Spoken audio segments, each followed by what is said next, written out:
É possível, claro. Mas, assim, a gente não tá tendo esse prazer. Essa é a questão. Aquele prazer de ver a seleção brasileira jogando, sabe? De ter aquela alegria, mesmo porque a gente está numa época diferente. A gente está no momento em que os nossos jovens, eu vejo isso pelos meus filhos, os nossos filhos não veem mais televisão. Eles veem YouTube. Eles escolhem o programa que eles querem, seja Netflix também, YouTube, Netflix e por aí vai. É assim também. Eles não têm esse... O que a gente tinha no passado, que a gente tinha as emissoras, eram 4, 5, e rádio, e jornal, e a gente acompanhava muito bem. Hoje em dia, Muita uma oferta. Copa do Mundo não para o Brasil. Você vê ônibus na rua, você vê carro passando. Antigamente parava tudo. E também, os jogadores mudaram. Antes, para a gente ir para fora do país, a gente tinha que passar pela seleção. A gente tinha que ser convocado para a seleção para a gente ir para uma Europa. Hoje não. Hoje o jogador vai para Barcelona, Real Madrid, com 17 Liverpool anos. E por aí vai, com 17, 18 anos. E a seleção não é que, pelo amor de Deus, não é que os atletas da seleção de hoje pensem assim. Mas é diferente. O Zico saiu daqui com 27 anos, eu saí daqui com 24 anos. Então foi passando de geração. A Lei Pelé facilitou para que os atletas saíssem um pouquinho mais cedo, mas antigamente não podia, o jogador não conseguia sair daqui tão cedo assim. Então os jogadores estão perdendo. Não é que é a paixão. Eles amam o Brasil, eles amam a camisa da seleção brasileira, mas perde esse contato diário com a seleção, o contato diário com o torcedor, a identificação. A gente está aqui num shopping, vai ali e tal. É diferente totalmente. Jorge, eu tive o prazer, eu tive alguns prazeres na vida. Eu vi aquele Flamengo do Raul ao Lico, né? No Maracanã. E eu vi no Maracanã uma coisa que hoje quem é jovem não tem a menor ideia. Talvez tenha só entendimento intelectual, mas não viveu. Eu vi uma experiência incrível. Eu fui ver no Maracanã, seleção... Eu, no Maracanã, vi várias vezes seleção com Sócrates, Zico, Leandro, Júnior, Casagrande, Cerezo, Falcão. Esses caras jogando aqui. Todos, tirando o Falcão, que jogava na Itália, jogava já na Roma, né? Acho que o Edinho estava na Udinese. Mas esses caras todos aqui. Eu via esses caras aqui no quintal da minha casa, no Maracanã, e eu ficava assim, cara, esses caras estão aqui. Você era... Né? Na quarta-feira tinha Fla-Flu, e aí tava lá o Assis, o Austin, o Ricardo Gomes e o Branco do outro lado. No domingo eles estavam no Maracanã. Sim, né? sim. Na quarta-feira eu ia pro Maracanã ver Flamengo e Vasco, tava o Zico e o Roberto, né? Júnior e no domingo eles estavam ali vestindo a camisa da seleção brasileira jogando. Cara, eu via isso. O cara que é de São Paulo também viu isso no Morumbi. Mas assim, esses ídolos que a gente via, torcia, xingava, ou abraçava no nosso dia a dia, eles estavam ali. Pô, isso criava uma identificação, era uma paixão, cara. Você tinha tanta loucura de ir para o Maracanã ver o jogo da seleção brasileira nessa época, porque você via de perto, né?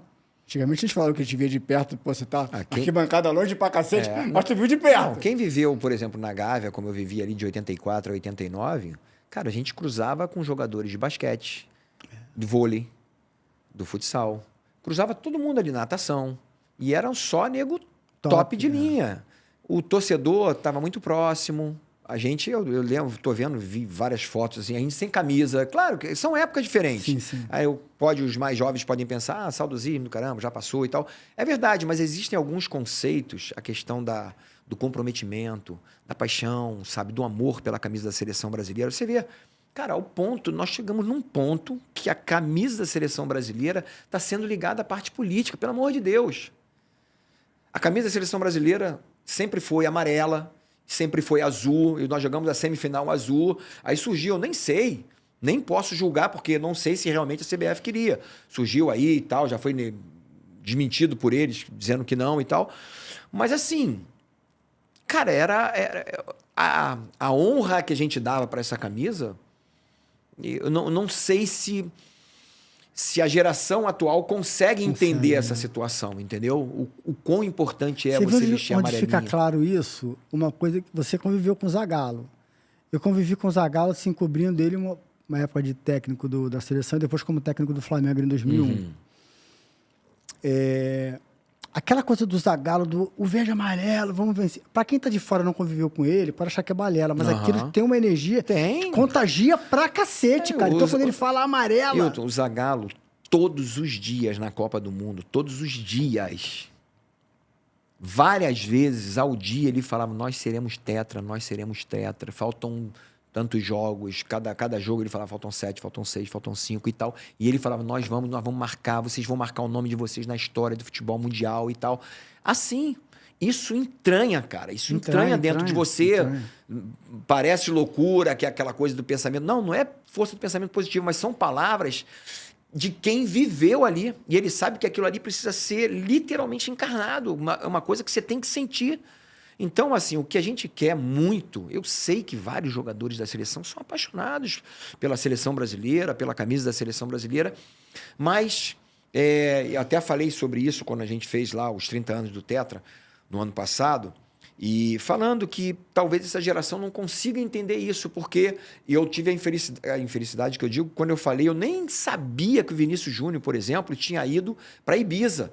Mas eu falei de 2014, lá, quando nós tomamos de 7-1 da Alemanha e de 3-0 da Holanda, que jogadores, uma semana depois, estavam em Ibiza, estavam em Cancún, cara, como se nada tivesse acontecido.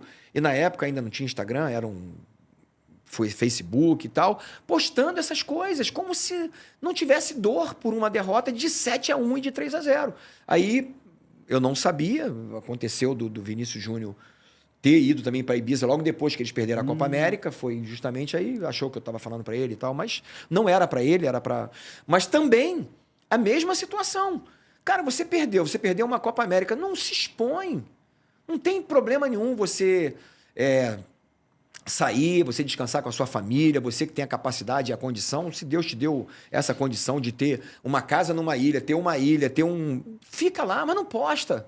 Não posta porque isso é uma afronta.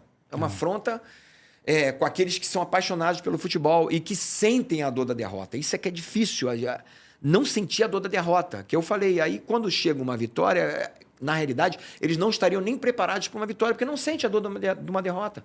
Então, o que a gente mais quer mesmo é que a geração entenda. Eles estão num momento diferente, hoje os valores são absurdamente maiores do que na minha época. A minha época foi muito maior do que a época de Zico, de Leandro, né? Mas que vai passar, essas coisas vão passar e o teu nome vai ficar marcado para a história do futebol mundial. Imagina, cara, o Neymar não ser campeão do mundo. Cara, é triste, assim, o Zico teve as oportunidades, infelizmente ele não conquistou, e a gente sabe, claro que ele... Né? Quem jogou com ele, quem merecia ganhar. Ele não ganhou, não foi por falta de entrega, nem falta de concentração, de dar o seu melhor, mas nesse momento agora, a seleção brasileira precisa se unir, independente de quem venha, unir junto com o treinador e dar tudo, eu vi que você gostou desse corte, então se inscreva na sua resenha, não custa nada aí, ó, é só clicar.